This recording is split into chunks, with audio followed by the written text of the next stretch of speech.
Эфир Абхазского телевидения продолжает русская служба новостей. Здравствуйте. Президент Республики Абхазия Аслан Бжани обратился к народу Южной Осетии в связи с обострением общественно-политической обстановки в республике. В Абхазии внимательно следят за событиями, происходящими в братской республике Южная Осетия, где в последние дни обострилась общественно-политическая обстановка. Мы не можем быть равнодушными к тому, что происходит в доме братьев осетин, с которыми нас связывает общая борьба за свободу и независимость, отметил в частности президент. Аслан Бжани призвал все политические силы страны к диалогу, к мирному решению проблем во имя спокойного и благополучного будущего народа Южной Осетии. Кому, как не нашим народам, прошедшим тяжелый путь к свободе, знать цену мирной жизни, подчеркнул Аслан Бжани и выразил уверенность, что осетинский народ, отличающийся исторической мудростью, проявит терпимость друг к другу, взаимоуважение, достойно выйдет из сложившейся ситуации, используя исключительно правовые механизмы. Ранее президент Южной Осетии Анатолий Бибилов освободил от должности премьер-министра республики Эрика Пухаева. Вслед за ним в отставку ушло все правительство. Как сообщают юго-осетинские СМИ, причиной стали митинги, на которых собравшиеся потребовали от властей республики расследовать смерть Инала Джабиева. Его задержали по подозрению в покушении на главу местного МВД. Вскоре задержанный скончался в больнице. Премьер-министр Республики Абхазия Александр Анкваб подписал распоряжение о назначении финалиста проекта конкурса «Гордость Абхазии» Стамура Кутарба внештатным советником. Распоряжением главы администрации президента Абхазии Алхаса Квициния победитель конкурса «Гордость Абхазии» Александр Ачба назначен помощником главы президентской администрации по антикоррупционной политике. Александр Ачба займется созданием единой информационной системы закупки, где будут отражаться все расходы государственных учреждений, а также публиковаться информация о проведении тендеров. В Сухуме состоялось заседание актива политической партии Абхазия Айтейра. Обсуждались вопросы организации съезда партии, участия в выборах и местные органы власти и другие актуальные проблемы. Съезд Мипаграхтахуб, Ари Амз, Ансуамтаза, Мамзар, Хабхаяево, Амз, Уэка, Уба, Талхраква, Ноябрь. Аказа, Убриги Халахорхтахуб, Убри кандидат Суарихц, Хатун, и пытюк рыхца хайт хабхам такуб рыхцар харата усада хулрата айтера ялуачкон сумамзар позиция нискало айтера яламзарги усада хулрупу агис ехетахта глазача и гвахтон проблема кодары расоп еха пенчхца руздарецки хит хаябот уи атахман сухота атахман сурда ажкун суи башозгин валитса ургиваяла хоми ويتزباشا تخو هرهجانا خلا ويتزباشا ميقوب ويكوبا زلفخور مو وصرتيت أورد كيروس تزبطوب ممزاري يحبوب تلي خبشالا حراي حرتي حتى خبريوب هاي حبرة تلي خبشراخي يتصرت يا وزر مش بيجيك لزنك صارت صرتو أتاكرر تقلر أو أجر جبخот وجاي جو يلر أو خامج بري كونا يازجاز جيزو بري أوس حالشون سازغوانا قلا يحكون شيء باز جاري يجبيت يجمعهم حكتي فيقص وبس رزبط يشات خزي حاي حزلهم كاتو بري قصرة كرتولا باس ديبوتات شرطزر أي بشرع نحكلا بحيث حو ورتا وصردور أوس ردول شيء حديبوتات سروب يكشارو بي بابارو بي برحرو بياشو ياشم يبانزت سورغوانا جرا يلكاتو أبخت بي أي بلرانس проблема не церцу зарарах шичаку панцейчоб дачаджера мамзар нейтралха дгилкача يقصنا ناس أوس أدوبت خريح تخمي وبري أكرت حري مش كزنا دجاور كأنصنا هاي بشرق الملارتا درا أبسنرا خبشم هندكارو بحي يدقلنا وي حبخا يحب خاوسا دولتو. Оперативный штаб по защите населения от коронавируса продолжает информировать граждан. Ситуация на 4 сентября следующая. За прошедшие сутки тестирования на коронавирусную инфекцию проведено у 182 граждан. Диагноз COVID-19 подтвержден у 40 из них.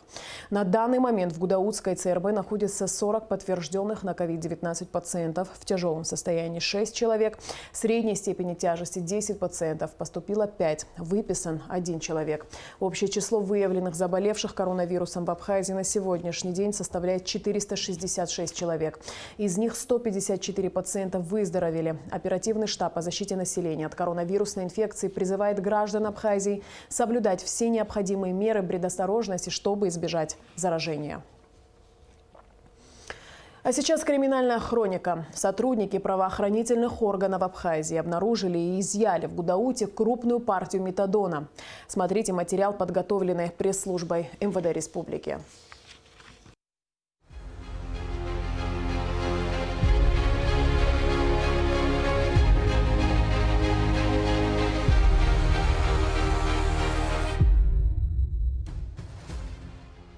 Наркотическое вещество в особо крупном размере, приготовленное к последующей реализации на территории Республики Абхазия, изъяли сотрудники уголовного розыска отдела внутренних дел Гудаутского района. Реализуя разрабатываемую оперативную информацию, сотрудники милиции произвели обследование участка местности по улице Киарас в городе Гудаута, недалеко от адреса временного проживания уроженца и жителя Санкт-Петербурга Гребенщикова Вадима Дмитриевича, 1994 года рождения, с участием которого и в присутствии граждан, приглашенных в качестве понятых, буквально в 30 метрах от жилого строения в зарослях обнаружена пластиковая бутылка. В обвернутой фольгой и скотчем емкости содержались заизолированные свертки в общем количестве 57 штук. Внутри свертка в фасовочном целлофановом пакете находилось еще по 2 небольших пакета с белым веществом. Все содержимое было изъято, упаковано и направлено на исследование в экспертно-криминалистический центр МВД Абхазии. В ходе дальнейших оперативно-розыскных мероприятий в отношении гражданина Гребенщикова установлены места ранее сделанных так называемых тайных закладок. В лесном массиве в селе Мюсера Гудаутского района на расстоянии 15-20 метров друг от друга под деревьями в земле обнаружены и изъяты еще 3 аналогично изолированных свертка с расфасованным в небольшие полиэтиленовые пакеты белым веществом. Эксперты определили общую массу изъятого вещества, а это, согласно исследованию, наркотическое средство метадон. В общей сложности масса приготовленного к реализации на территории Абхазии наркотического вещества составила 63,383 грамма. Вадим Гребенщиков водворен в изолятор временного содержания. Возбуждено уголовное дело. Расследование факта незаконного приобретения, хранения, перевозки, пересылки с целью сбыта, а равно сбыт наркотических средств, совершенный в особо крупном размере, проводит следственный отдел Гудаутского РОВД. Состоялось очередное заседание Сухумского городского собрания. Депутаты обсудили работу управления здравоохранения, образования и социальной защиты. Рассмотрели проект поправок в закон об управлении административно-территориальных единиц и другие вопросы. Подробности в репортаже Щазины Ханагуа.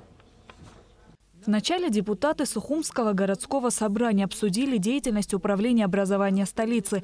Начальник управления Станда Теркил рассказала депутатам о состоянии дошкольных и школьных учреждений столицы, а также сообщила о нехватке мест в детских садах. На сегодняшний день с 2019 года до 2021 нашего года 1700 заявителей и заявлений лежало в управлении образования для того, чтобы отправить наших деток в дошкольное учреждение. Мы приняли всего-навсего по нормам, приняли в дошкольное учреждение 640 детей. То есть 1100 заявлений мы не рассмотрели. Возникает вопрос, куда родители должны отправить этих детей? Никуда. Мы каждому родителю объяснили, что в первую очередь попадают в категорию многодетных семей и так далее. На заседании обсуждалась ситуация, связанная с распространением коронавирусной инфекции. В частности, затрагивался вопрос состояния городской республиканской больниц. Большая просьба вторую больницу поставить его в инвестпрограмму. Вторая горбольница у нас на карантине. По соматическим стационарным больным идет у нас в республиканская больница. То есть республиканская больница, некоторые отделения уже выпадают. Там есть врачи, медсестры, которые заболели коронавирусом. Это наша вся и ваша, и наша всехняя проблема. Альтернатива республиканской больницы – это вторая горбольница. Мы его должны восстановить. На сегодняшний день отстрел бездомных животных в Сухуме запрещен, однако проблема остается актуальной. Учредители благотворительного фонда «Надежда» обратились к городским депутатам с просьбой оказать им содействие. Нам тоже должны помочь госветслужба, да, которые должны вести отчет, то есть подсчет всех хозяйских собак. Потому что в городе зачастую хозяйские собаки на самовыгуле, то есть безответственность хозяев мы сегодня пожинаем. Поэтому мы предлагаем обратиться к госветслужбе, провести подсчет всех хозяйских собак с указанием адреса, пола, вакцинации, стерилизации, если это есть. То есть вести единый реестр. Начать и закончить, да, чтобы было понимание, да, не просто какими-то полумерами там решать те или иные острые задачи, которые сегодня стоят, да, чтобы это уже была система некая создана, да, в эту систему, да, будет входить и вот этот период, да, строительству которого мы содействуем, исходя из наших возможностей. Мэр столицы Бесланешва обратился в Сухумское городское собрание с предложением установить мемориальную доску на фасаде дома в Сухуме, в котором жил известный абхазский искусствовед, активный участник национально-освободительного движения Воча Аджинджал. Депутаты собрания единогласно проголосовали за принятие данного решения. Также в ходе заседания обсуждались проект поправок в закон Республики Абхазия об управлении административно-территориальных единиц и состав городской избирательной комиссии. Шазина Ханагуа, Тамас Чиковани, Абхазское телевидение. В Министерстве иностранных дел Абхазии прошла видеоконференция с послом Республики Никарагуа в Республике Абхазия. Обсуждались вопросы двустороннего сотрудничества. Глава МИД Абхазии Даур Ковы провел видеоконференцию с послом Республики Никарагуа в Республике Абхазия Альбой Асусеной Торрес Мехия. Видеоконференция была приурочена к 12-й годовщине признания Республикой Никарагуа государственного суверенитета и независимости Республики Абхазия. В мероприятии приняли участие начальник Департамента Латинской Америки, Азии и Азиатско-Тихоокеанского региона Мадина Зухба, старший референт Департамента Инар Ладари, а также почетный консул Республики Никарагуа в Республике Абхазия Алиас Хашба. Даур Ковы сердечно поприветствовал посла и отметил важность поддержки народа Никарагуа в стремлении Абхазии к построению свободного государства. Мы всегда будем помнить этот день и дружескую поддержку, оказанную нам в столь ответственный период нашей истории, отметил он. Альба Асусена Торрес Мехия поприветствовала абхазских коллег от лица всего никарагуанского народа и выразила надежду на дальнейшее плодотворное сотрудничество и дружбу между двумя республиками. Уважаемые телезрители, мы приносим извинения за технические неполадки. Еще раз возвращаемся к теме о том, что в Сухуме состоялось заседание актива политической партии Айтайра. Обсуждались вопросы организации съезда партии, участия в выборах в местные органы власти и другие актуальные проблемы. Речь в первую очередь идет о предстоящем съезде партии. Сама жизнь требует проведения подобного съезда. И с точки зрения сменяемости кадров, потому что вице-президент возглавлял у нас Сухумскую городскую организацию, будут изменения в Гулибской организации, надо дополнение внести в состав политсовета. И кроме организационных моментов, это, конечно, оценка той ситуации, которая сегодня есть. Это первый вопрос, подготовка к съезду. Второй вопрос – это предстоящие выборы в органы местного самоуправления. 1 ноября, значит, они назначены, времени мало, есть достойные люди, которые, на наш взгляд, могут представлять достойно не только себя, но и нашу партию. И остальные вопросы, те были, которые касались той ситуации, которая сегодня складывается. Было много разных высказываний, много и критических высказываний, в том числе в адрес власти сегодняшней. Те предложения от имени актива, которые мы хотим довести до руководства страны, вопросы разные совершенно. Есть те, которые зависят исключительно от нас. Это, например, контакты с партиями, которые привели сегодняшнюю руководителей к победе на выборах, имеется в виду партия Амцахара, Единая Абхазия, выработка общей структуры, общей направленности работы нашей и на сегодня, и в будущем. Но есть вопросы, о которых не могу не сказать точно, которые волнуют наше общество и волновали тот актив, который сегодня есть. Вот несколько моментов я хочу коснуться. Во-первых, все считают, что абсолютно не хватает открытости действующей власти. должны быть выезды в районы, встречи с активами и так далее. Но, насколько я знаю, в Гагру намечается такая встреча в Гагрском районе, и слава богу. Еще один больной момент – это вопрос, связанный с пенсионным обеспечением. То, что творится сегодня, естественно, требует, чтобы власть дала свою оценку, именно власть, на уровне руководства. Есть что говорить. Я могу совершенно четко сказать, что проблема вот этой пенсии, которая незаконно получалась в Абхазии, российской, она не сегодняшняя. Этот вопрос с 2015 года поднимался Российским пенсионным фондом, ни разу не был получен ими ответ. То есть все время шло по нарастающей, сумма увеличивалась и увеличивалась, наконец дошла до той немыслимой цифры, которая сегодня, и Российский пенсионный фонд попросил навести в конце концов порядок. Другое дело, насколько этот порядок наводится, насколько он идет с учетом интересов наших граждан. Но если вы хотите решить проблему эту быстро, не затягивая, есть старый испытанный способ. У нас есть приличные по размерам села, куда можно приехать и нужно приехать и привезти пенсию именно туда. Меня поражает позиция Сбербанка и Нацбанка, как это так? Почему нельзя этим воспользоваться? Ведь тогда таких доходов и таких возможностей у страны не было. Сегодня, извините, вы под 48% пенсионерам выдаете, значит, кредиты. Я просто удивлен, там больше 10 тысяч человек являются получателями этой пенсии. Ничего, за свой счет организуйте эту работу. Доставки пенсии, которые Российская Федерация поставляет своевременно, а власть пусть найдет другие рычаги работы с теми, кто делает эти нарушения. Еще один момент, о котором я не могу сказать, там много о чем говорили, ситуация, связанная с визитом вот этой вот группы или там нескольких лиц грузинской депутации, с иконой и той ситуации, которая складывается вокруг этого. Ну, если честно, мне самому непонятно цели назначения вот этой вот иконы, которую как-то полутайно, то ли тайно привезли и установили в Илорской церкви. Зачем это нужно было, я до сих пор понять не могу. Но я знаю другое.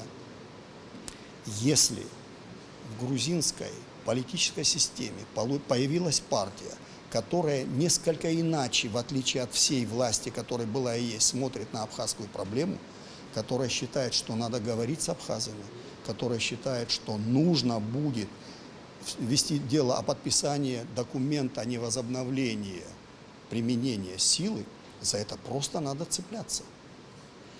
Но как цепляться? Должны наши депутаты, поскольку речь идет о депутатах парламента, должны наши депутаты встретиться с ними, ну, по крайней мере, на нейтральной стороне хотя бы, и поговорить, уточнить многие детали, а потом проводить встречи. Мы что хотим? Мы что, не хотим, чтобы этот документ был подписан? Инициатива, я считаю, должна быть у депутатов. Если такое предложение есть, а насколько я понимаю, оно звучит со стороны ряда вот этих грузинских оппозиционных депутатов, надо идти на это. Это ведь то, над чем работают наши дипломаты уже очень много лет в рамках Женевского процесса.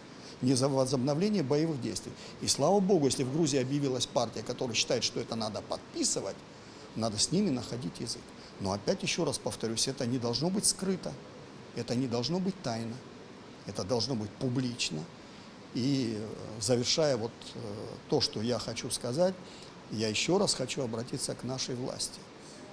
Надо обязательно общаться с народом. Надо разъяснять и объяснять то, что происходит в стране.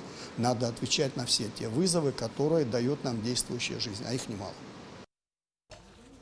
К другим темам. Внучка народного поэта Абхазии Дмитрия Гуля Татьяна передала мемориальному музею Гуля маленький журнальный столик, принадлежавший ранее основоположнику абхазской письменной литературы.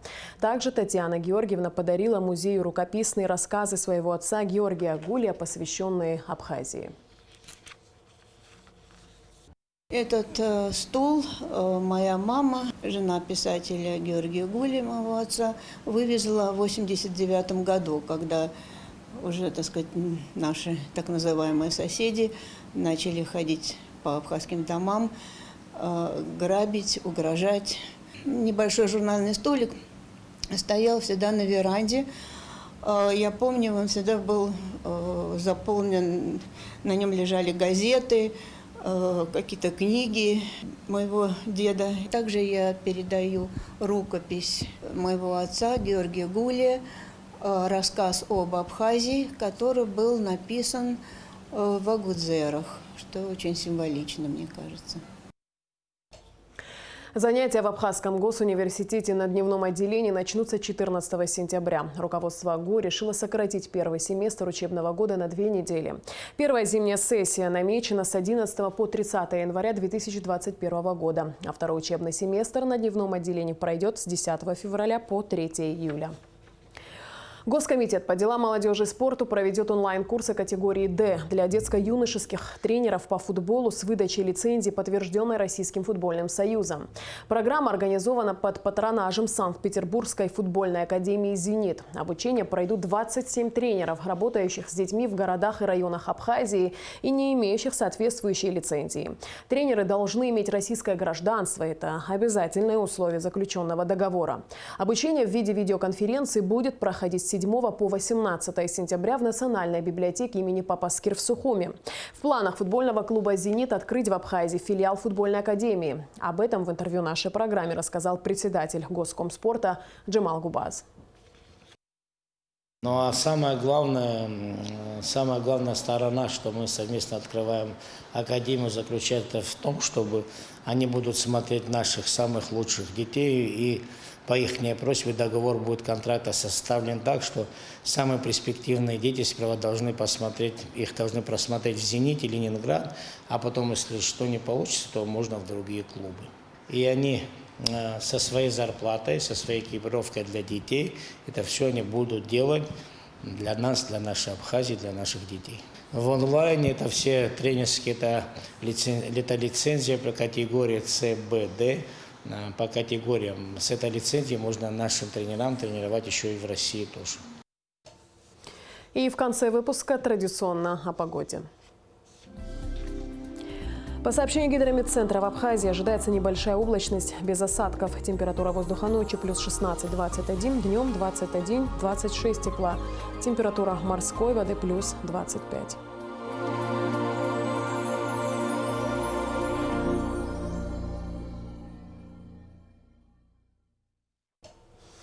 На этом наш выпуск завершен. Всего доброго и до встречи в эфире.